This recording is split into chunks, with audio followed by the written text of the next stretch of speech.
മലയാളത്തിന്റെ പ്രിയ താരമാണ് നടി നമിത പ്രമോദ്. മിനി സ്ക്രീനിൽ നിന്നും ബിഗ് സ്ക്രീനിലേക്കെത്തിയ നായികയാണ് നമിത.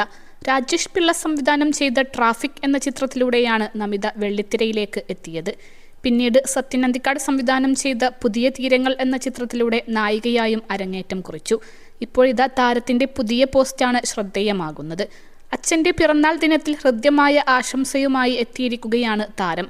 കുട്ടിക്കാലത്തെ മനോഹരമായ ചിത്രങ്ങൾ പങ്കുവെച്ചാണ് നടിയുടെ കുറിപ്പ്.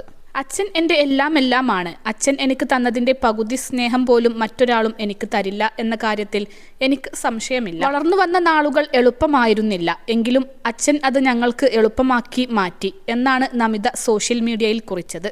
ബിസിനസ്സുകാരനായ പ്രമോദിന്റെയും ഇന്ദുവിന്റെയും മൂത്ത മകളാണ് നമിത. അഗിത പ്രമോദ് എന്നൊരു അനിയത്തിയുമുണ്ട് താരത്തിന്.